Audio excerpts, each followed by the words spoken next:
Welcome back to the table, friends. I'm your humble host, GreyDMs. With me, as always, is Owen. Hello. So today, we are here to talk about 7 questions that you and your table probably need to ask and come to terms with. Okay. Now, I know that seems like a little bit of a clickbaity way of doing it. Who's the power gamer? Yes. Who's the drama queen? Maybe. But these are all basically big questions that we believe that you'll have to come to terms with if you play role-playing games at a table, whether it's a digital table or in person. Yeah. Which is question number 1. So question number 1 is basically which is right for you and your group and your game, online or in-personal play. So just to set the stage, there are a multitude these days of VTTs, virtual tabletops that you can play on, from Roll20 to Foundry to the one that WotC just pulled, which was their D&D Beyond had a Project 3D virtual one, and they basically just closed it down because it failed. But anyway, the point is, if you want to, you can find a digital version of the table to play pretty easily. And with Discord and stuff, you can have cameras hooked up and mics hooked up. And sometimes it's a necessity, especially when the world lights itself on fire. But there are a lot of people, I think people in this room, who agree that it doesn't... The only other person here. How many people do you see? 3. What? How? But yeah, I think we can both agree that there is something different about playing in person. Yeah. I don't disparage online play. If that's the option that you have, go for it. It'll be fun. Just do it. I do prefer in-person playing, though. Seeing someone through a camera when some great truth is revealed isn't the same as sitting at the table and seeing their whole body react to something that they weren't expecting. It's completely different. So in a lot of a corporate culture seminar, how to communicate with people stuff, you're going to hear basically this kind of concept that communicating something to another person is, and usually some fraction 10% verbal, 30% tonality, and then the rest physical. And that's kind of it's true. It's based off truth. You learn it as a salesperson. You learn it as any type of motivational speaker or public speaker. And you're doing that at the table with a bunch of other people. So especially for the DM, if you don't have eyes on your DM, you're you're just not going to know what they're trying to convey to you. Yeah. And how many times have you sat at the table and tried to determine if someone was lying and you're like, oh, that person just lied. Yeah. Or that they're suspicious. I'm suspicious of them because the way they really care about that thing. And so much of that is lost if you do it online. Except for Dahlia. She's pretty easy to read. The pitch dictates the emotion. Yes, it's very easy. Wow. Did you do this? No. I don't need to roll insight. I know. I already know. Yeah. So I mean, yeah, I think like you said, the situation, there are people, probably also younger people who are more in tune with the digital world.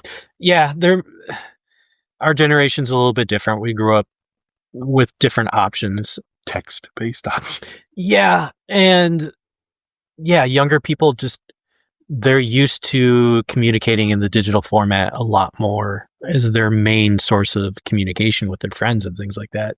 So yeah, it might be to them second nature and more comfortable. I think also too is when you're younger, especially if you're starved for that interaction in a fantasy setting, you're kind of even pulling it from forum play and chat play. Yeah. And to think if full video was available when we were that age, we would probably be yeah, dude, I'm in 3 different role play groups. We play right. yeah. Oh man. Yeah. we were so specifically tuned into the thing we wanted. We tried to create it ourselves. Yeah. Without realizing what we were trying to do. Yep. So I think that's the first question that you guys have to answer. Even people like us who sit at a physical table when we play, and we choose to do that because we kind of need that. Yeah. We'll still sometimes run something online. I'm going to start running a journey through 5th edition game with some coworkers so that I can give them their first tabletop experience, and that will be online. Mm-hmm. It will be difficult because of it a little bit. However, they are all far younger than me, so I believe in them, and I'll just have to be the grumpy old man who's like, if it was a person, maybe better. Just let me know when you need me to get in on that too. Oh yeah, I gotta decide when I want to weaponize you. All right. So question number 2 to discuss. Maybe this one's not as straightforward. Miniatures versus theater of the mind. That one's tough. Yeah. It kind of depends on the game, and it depends on the setting. Vampire, theater of the mind, obviously. Well, for us, I mean, I'm sure there's people that play it with miniatures somewhere. D&D,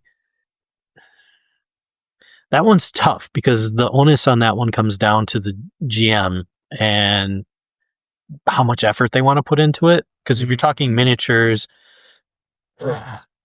anything could be a miniature. A dice could be a miniature, whatever.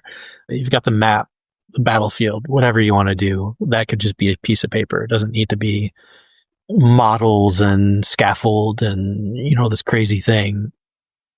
I like playing with miniatures. I think it's really fun. It makes you think critically about the battlefield, I feel, where theater of the mind just kind of becomes, am I close enough? Am I too far away? Can I do this? And the DM has to decide yes or no. So I like playing with miniatures. It just, like I said, it becomes work for the DM. Yeah, absolutely. And, the DM kind of has to dictate, is this a situation that, requires it? Or is this just a thing that we can, do in our heads and figure out quickly and easily? Yeah, I think you said it perfectly. However, I'm going to say it again over the course of the next 15 minutes. Sure. So everybody just forget what I said. No. I've got to explain it. Grey's gonna lay it out. I'm gonna lay out everything. No, but it's exactly what you said. So some games just don't need it. Some games need it, and then some DMs want it. So there's a certain point, if you're going through a D&D adventure, even if they're exploring something, you occasionally need to have some way of conveying that information in a consistent basis to everybody at the table. There's nothing worse than 3 people at the table on separate occasions asking you, wait a second, do we take 2 rights and a left? Or, and then trying to plot out a fight with 3 goblins is pretty easy until one of them hides behind a crate. Yeah. And they're like, well, which goblin was behind the crate? And you end up in this compounding problem that as the more complicated the scenario becomes, the more everybody just needs a prop on the table to understand what's happening. Yeah. So that's the technical side of the discussion. The other side of the discussion is miniatures are fun. Yeah, they are fun. And there's a whole kind of Venn diagram of how all these different hobbies cross-section into miniature and stuff. So you have DMs who wargame, or they collect miniatures, or they do trains or something, and they somehow get into the miniature hobby. And then for them, putting the miniature on the table and watching everybody go, what the fuck is that? Is one of the most delicious moments in their you get to see that several times in Critical Role. Yeah, it's I said, you have a problem now where when we got into it. So if we go all the way back to the topics that we've discussed here on the table before about kind of the start of D&D and the start of the kind of role playing, they came from a lot of different sources, but the D&D thread specifically came from chainmail and wargaming. Yeah. That mixed with the Braunstein role playing stuff. So there was this kind of notion of miniatures all along the start. And a lot of those miniature companies that first kind of showed up, like Ral Partha and Games Workshop and stuff, like they were like metal cast, artist sculpt, weird as hell, pewter, yeah, like pewter and then eventually white metal, like these really weird things. But because they were like kind of from companies that were also often attached to wargaming or this kind of the hobby of tin soldiers, they came with like this kind of history of painting and setting things up. And like, there are a lot of stories of a lot of people that are now probably in their, their 70s or 80s who are like part of historical stuff that knew people who played D&D and they would paint for them, or they would like somehow bridge the gap. And like some of the stuff that those people did is just awesome. So if you ever look up like the Ral Partha silicone molds, which basically people would use with like dental plaster, and they wouldn't be molding all terrain. They would be molding like bricks, and they would mold like 1,000 bricks and then use them to build a D&D diorama. That's crazy. And like I can't even imagine how heavy that stuff was, but like I've seen these shots of these people. Like there's this famous guy who ran supposedly like the longest running D&D game of all time. And one of the things he did was he just kept building the same mat. And he eventually has like 3 different rooms it goes through. And it's these super elaborate dungeons that he like just meticulously crafted to fit these themes. And that is like next level. Awesome. Because if you put something in front of the players and you're like even if it's cardboard and paint like I've done, and you guys are like, oh crap. Oh, game on, man. Game on. Okay, like this is important.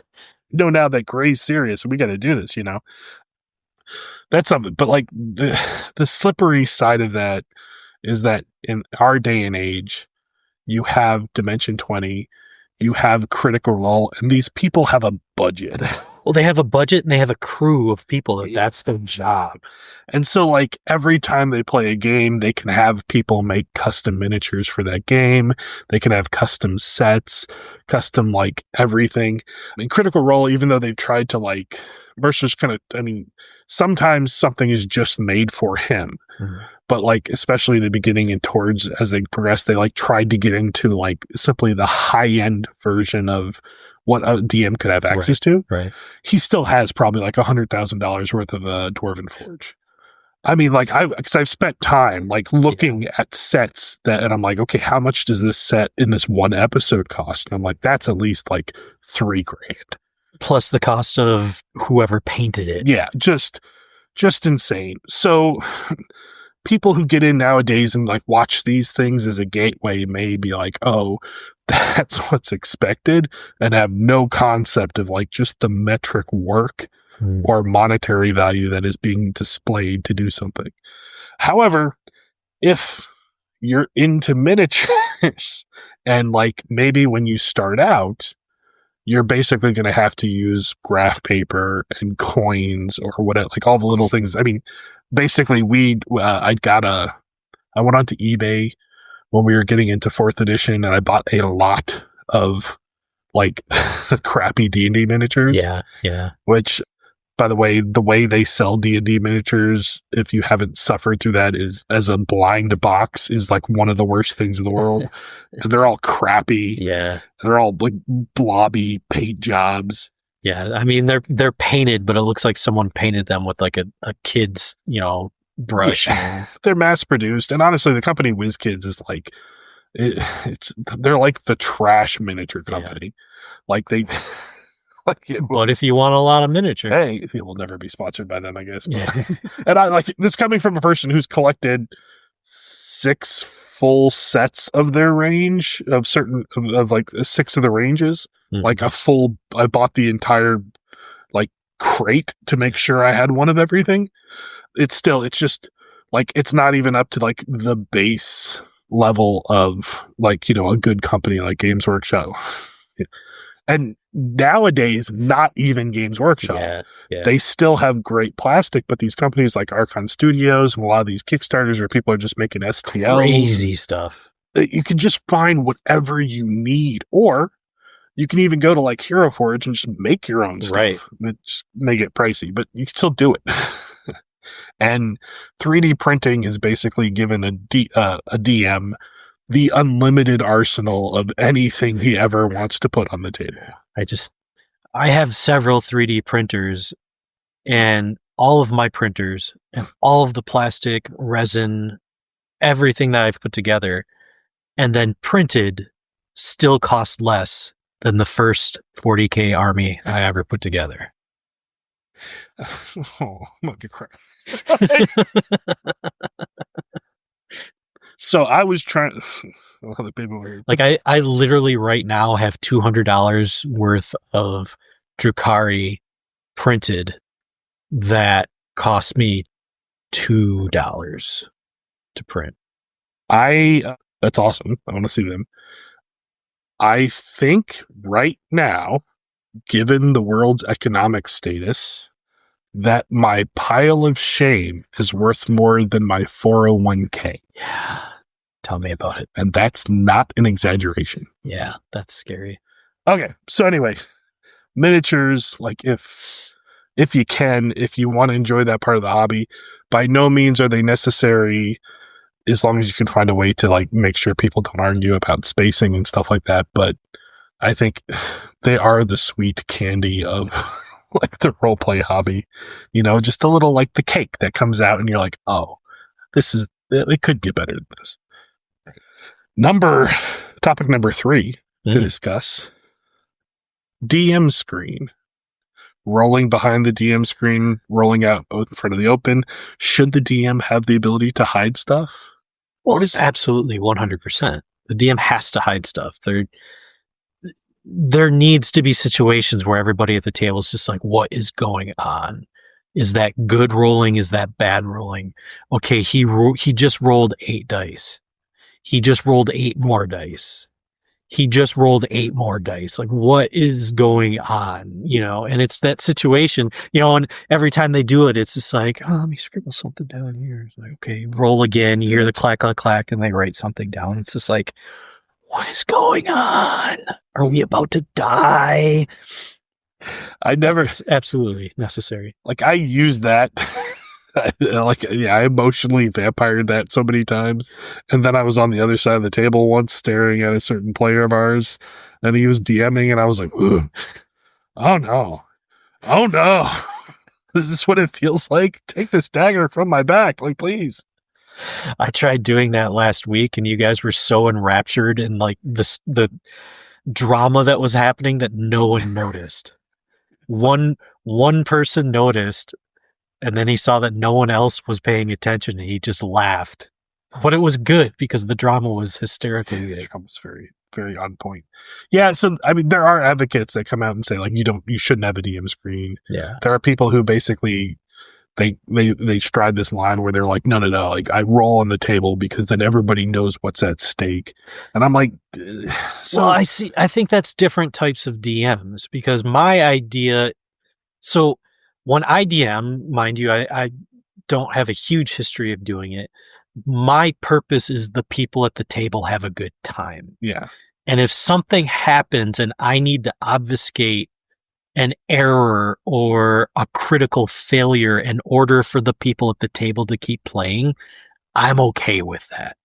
I also, if the people at the table are running through the content and it's far too easy, I also need to obfuscate that and create something to get in their path. And if I'm doing that right in front of them, that's not good. It just kind of becomes a thing.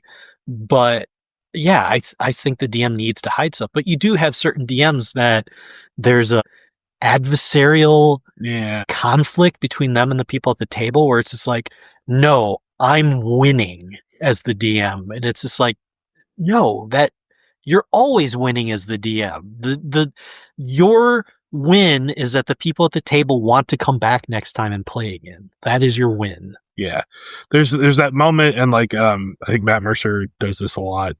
I'm trying to think of who else. Like, I've definitely seen this moment where you're like, as the DM, he's like, you're kind of, you know what you're planning so many moves ahead, and you're like in tune to the battle probably more than anybody else because like you know the most. and like you're like, oh, I'm about to drop this person. Yeah. You know? And like you're like, uh-oh, that's a problem. Like I need to make a decision here. And then there's like this really like this struggle of like, we're playing a game, we should adhere to the rules of the game. If I deviate from these rules, then like how can I expect that the character's roles are honored as well as like when I'm rolling? And there's this other side of like, if this dice rolls a 20 for the third time in a row, this person is going to lose their character, and it's about to do it. Yeah. You know, and you're like, is that a moment where you just need to step in and be like, hey, fate, I'm the DM, right? And I got to make sure that this weird thing maybe, you know, gets kind of curved off to it being something survivable. So like, that answer is kind of tough. I think one of the things that we've been researching in the like our system that we've been working on, and like specifically as I've been working on this part of it, is the concept of like static damage, so that this doesn't happen on the DM side. So the DM is very much more in control of like, hey, this is just going to happen, you know, and then it's on the player's side to deal with it and mitigate it. And that kind of takes away that sense of like, hey, Grey's rolling the green dice again. And none of us are happy, and he's got a stupid smirk on his face, and he's like, it's not me, it's the dice, and it's these cursed dice, you know. So I agree. I people who say like there is no DM screen, you shouldn't hide behind it, I'm like, no, you are a director and storyteller all wrapped in one. You need all your tools. Absolutely. And you need to cultivate the trust of your players to give you those tools. And if that is done well, then like there's just no issue with this. Yeah, like I said, there's different DMs out there. They have different goals. I don't understand the people that feel like it's a fight between the DM and the players. I don't get it. But as you play your game, I'll play mine. Yeah, but we definitely have those moments where you're like, Yes, we have, but I mean, you know me. As long as we've known each other, you know, a lot of the time when I do stuff like that, you know, I'm simply doing it because it gets a rise out of it, and I think it's funny. Yeah, it's just, but like, it's one of those things where like when you're young, especially when you're kids and you're learning this stuff's probably a lot more likely to happen. As you get older, like you get better control over yourself, and you know when not to do stuff. So, all right, number 4. This is a little bit weirdly specific. Okay.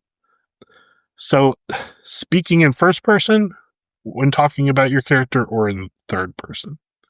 I am guilty of doing both in any given time. Yeah. I don't know. My opinion on that is do what you feel comfortable with. If you're not comfortable being in first person, acting out the character, do your best. But if you have to go into third character and kind of just describe what's going on, I don't see it as inherently bad. The immersion is less. Yeah. But do what gets you through the situation is my opinion. Yeah, I think it's like there's definitely been table moments when there's like a vibe around the table. And people are like, oh yeah, Rin is going to go do this. Rin says this. Yeah. And like you start feeling this, you start feeling this slippery scope where you're like, I think everybody's detaching. Yeah. And like, they're not into it. And then there are moments when like something heated has happened, and as like a player, someone's like, you bastard, and like you can tell that in that moment they've merged with their character, and they're like, I'm going to go over there and punch that person in the face, or I'm going to go steal this from the guard. And you're like, ooh. But like, as much as I some of the games I've even brought up like, hey guys, do this more. Yeah. I really do think it's kind of like a guide of how invested you are in that moment, and you can't make the people do it. Like when one person starts doing it, people will start chain reacting because the enthusiasm's up. And I think it is also a good temper check of like how well is everybody getting in this. It also couples with a couple other things like how willing you are to role play. and like especially as the DM to like take on your character and like to take on an NPC and kind of interact with the players as that, or if you're like standoffishly like, yeah, so the little girl comes up to you and says this, you know. And to be honest, sometimes you're like, I don't want to roleplay a little girl, so like the little girl's looking at you, you know. But then sometimes it's like you're like, oh, she looks at you and she's like, why are you being mean to me, you know? So this is going to give something away that I shouldn't say, but when I play and I'm playing a character kind of counter type to what I'm used to playing, when I go third person, it usually means it's something I don't want to do, but my character would do. I found myself saying that with Carlos. You know, where like when I'm talking to someone, I'm like, why would you do blah, blah, blah. But like when I found my saying, especially like this latest character in the game we're playing, I found myself repeating it to myself almost like I'm talking my way through what is happening. And like cause like you've probably heard me, but I'm like, well, I don't think Carlos would like, you know, like I'm like saying it, trying to work my way through. Yes. But I have found that thing where like as soon as I want to physically step away from the character because it has to go do something, the name comes out. Yeah. And I'm just like, oh, I think you look over and you see Carlos with the gun. You know? And it's just like, because I'm not doing that. Grey's a good guy. I'm over here. That's Carlos. Carlos is doing that. Carlos is the best. Like, that's a good point. Like, there's kind of like that safety of stepping back and be like, ooh, no, too close. No, that's not me. That's not me. Too That's close. somebody Too else. close. Yeah. I can think of his William Dafoe in Boondock Saints. He's like, too close. You got too close. What? Okay. Yeah. So I think those were the deep ones. These more are just like kind of so homebrew versus official material. How much should you allow? So I think homebrew's okay as long as it aligns with the power level of the story. Yeah. Because there's some people that I don't want to play this homebrew because I want to be Ichigo, you know, killing shit with a giant sword. And it's like, but we're playing a low magic, you know, level 1 story. It's but I want to be the combat engineer. So I want to be the combat engineer. No, you're right. You're right. Yeah, exactly. I think a lot of creatives who maybe take this seat for the first time as the DM rush to homebrew. Yeah. Cause they're like, nah, man, like I got this great idea for a weapon. And I think I'm a pretty good example of how badly that goes. Cause I've built a couple games where the power scaling is off the charts to the level where I can't kill anybody. Like what? Oh, geez. Like the big game. Or a book that controls the world, or all kinds of other stuff. Like at some point in the game that like the suspended game that we all talk about, the big game, it's basically me doing game theory with nations where I'm like, I already put a nuke on this side of the table, so I need to put a nuke out here, and you need a nuke, and everybody needs a nuke. Because like there has to be some, I don't need anybody to go rogue state and start killing everybody. I mean, my favorite thing about it is the nuke that you gave me. We're taking such a long time to play the next session. Most people are probably going to forget about it. So like just the insidiousness of like how they have to catch that it's happening. And like, you know, wait, what does that mean? Why is all that stuff disappearing? Little pieces of it. Oh, I gotta get the coin to Drake's. She's, hey, here, Kobold, make sure you put this over there. Yeah.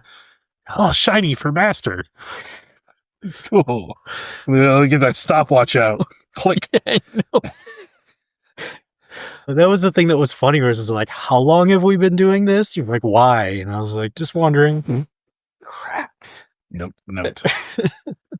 Yeah, I find all those notes. I think if you're a novice DM and you want to create stuff, you should reskin. Like reskin official play material. Yeah, that's better. Because if you look at a lot of the people that wanted to play like a gun-toting character, a lot of that was just ranger reskin. Yeah, just like reskin ranger, reskin fighter, like with an archery bow or something. Absolutely. Use the existing math. And I know that may not feel super spectacular to your players, but after a few games of playing, like you'll start getting the kind of feel for like, oh, now maybe I can dabble in creation. Yeah. And like I can see like, oh yeah, no, that's why they told me not to do it. Ooh, shoot, he's a problem now. Ooh. +3 bow, plus 3d6 damage every turn. Ooh, I didn't shoot. Oh god. Anyway, okay. Down to the last two here. Number of players at the table. Oof. That's tricky. I think a lot of that comes down to the experience of the dungeon master. Yeah. If you're just starting out, I probably wouldn't go much past 2 to 3 people. That would really be the maximum. If you're good at it, 6 people is probably a good number. I wouldn't go past that. I mean, I know there's people that do, but you start running into situations where 1 or 2 people are monopolizing what's going on and everybody else is just sitting at the table watching it go by. Yeah, it's basically a game show or a spectacle show for your 2 favorite players. Pretty much. Because like your attention is going to go to them because you think that your attention is being rewarded with the most impactful changes to the story. Mm-hmm. And then people who like want to speak up are going to kind of let them go ahead because it seems like more is happening. Right. And it just turns into a feedback loop and they take over. Right. Yeah, I think like both, if you're new, you should limit the amount of players. And if you want a character-driven story, you should limit the amount of characters. I don't care how good you are. Yeah. If you're trying to manage 6 players at a like non-professional context, Mm-hmm. and by that I don't mean that like how good you are, like I mean like, do you have a job? Like, can you afford to spend an hour every day talking to one of these people, building their backstory? Right. Like, if you can't, you got to limit it down to pretty much a hard roll. And to counter that, if you do want to have those big games, then you limit the amount of playtime you have. Mm-hmm. So you have a one shot, or you have something that you're like, hey, in the holiday season, we're going to do this big thing with like 10 people or whatever. Well, all the prep can fill in for the amount of people that are there. And so you can kind of, but you're still going to have a few people that just kind of get dropped off because, you know, everybody wants their time in the spotlight and it's just not that much time. So yeah, I think you're right. I think at the table, I have found that 4 carefully chosen people, I have to be very careful as this, is probably the sweet spot. But most of the time that we have the best times are the one is like when we go to 5, because the 5th person is like a wild card. Yeah. And they change the dynamic. Mm-hmm. Because the 4 people will get into a habit. Yeah. And the 5th person will alter the settings so that the habit doesn't happen. Mm-hmm. And the 5th person is still like, when a 5th person shows up, I am then like, oh crud, I have to be on the game now. And 4 people, I can be like, okay, I know how to do this. So I think in another setting too, if we look at vampire, 4 people's a good number. Yeah. But Vampire's focus is not dungeon crawling and fighting for the most part. It's social interactions. So I do think if you have a group that can interact with each other, having, 6 people is okay. But if you have someone who's a lot better than everyone else at it, it can turn into a hazard too. Players can bully other players in ways that are not malicious, but they just happen. Like, they're just like, oh, I can assert my personality here and control the narrative in a way that like basically takes away choice from you. Even though I'm not doing it to hurt you, I just don't realize that I'm basically washing the game over you. Right. And like that, I've been the perpetrator of that one a bunch. But like, I think we've all kind of seen how that works. Having an entire vampire game where no conflict happened kind of opened my eyes to that one. You're like, oh, okay, this makes sense. I can basically run things on my own, apparently. Well, it did. And I didn't realize it until we finished that game. Yeah. Like, I didn't think about it until we were done, where I was just like, oh crap, I basically not intentionally ran that game. Like, my character ran it and everybody else followed me around. it did establish a weird precedence that is slightly different than what normally happens to groups that we introduce to you. Like, because there's this that we inoculate against you. Well, no, I just mean, like, I guess because of us being older and because of a lot of the different things, the group that we play with, and I don't want to go on that, like, oh, they don't know you, but I mean, like, they've been introduced to a version of you that's more mature and less likely to be, like, antagonistic. Yeah. So, like, the jokes about that, although they were true about what happened, they're like, you're right, they don't really apply here. Like, it doesn't mean you're never going to do that, but it means, like, they shouldn't really have the reason that, like, I do to sit there and go, ooh, that's giving him a little bit too much. And so as a result, like, that was a big thing where, because Jason was there kind of also, like, echoing that, even though he was at the table, he was still like, no, we follow what Keith says. Like, the two kind of was like, okay, is this all right? You know? That was a strange game. Like, I had a lot of fun in that game, but yeah, I still feel kind of bad about it. I don't really. There was a lot of learning opportunities. There was a whole plot that never showed the light of day because she never did it in the game, only in there was a whole character who just got lost because he wanted things that I was like, I don't think this is in this game, and maybe I should focus better on you. Oh, you want to climb the tree with a rifle, you know? Yeah.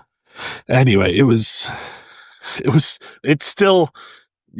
good thing, but not all things are perfect. Yeah. Anyway.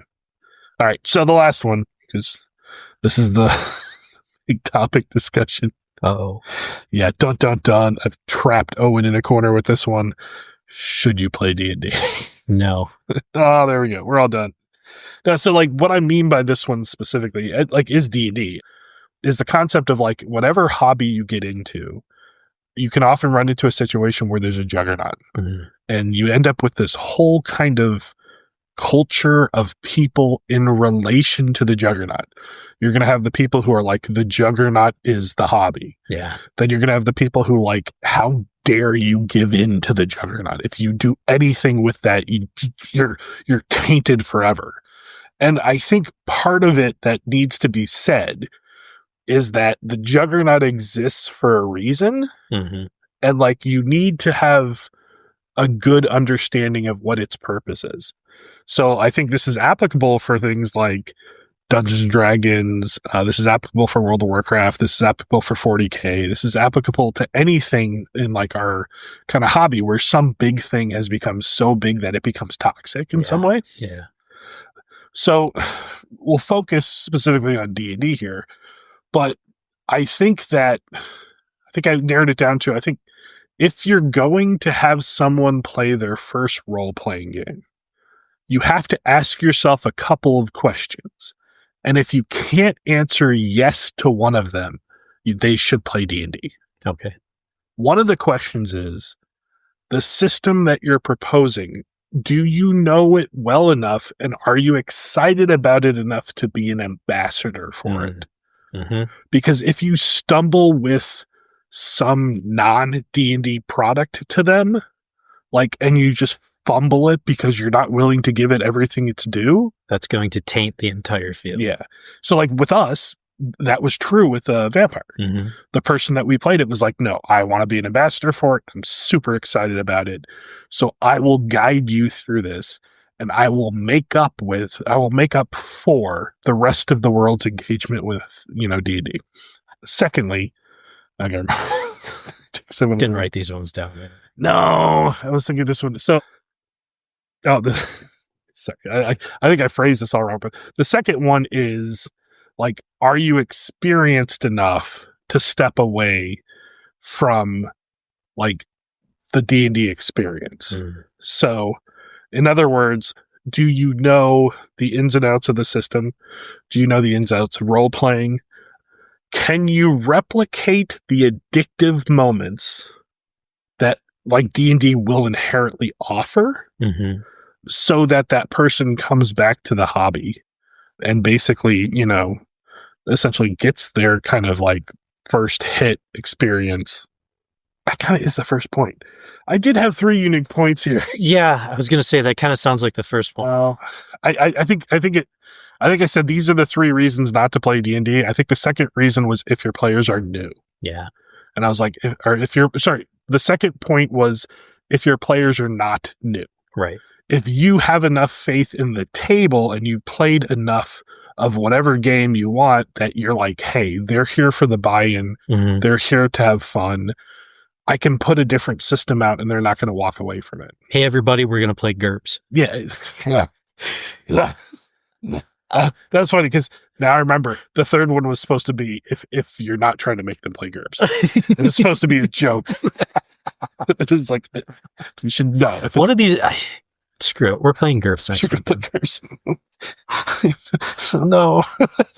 Eric can't be there. We're going to play GURPS. Play GURPS. Painful. I got to make sure that Eric Drake, whatever we're calling him now, I got to pay for a personal flight so he can come. Yeah, but like I think the sentiment is like there's a reason to challenge like 5th edition, and there's a reason why the Juggernaut like is the Juggernaut. Yeah, it's supposed to be like the gateway. It's supposed to have like it binds part of the community together.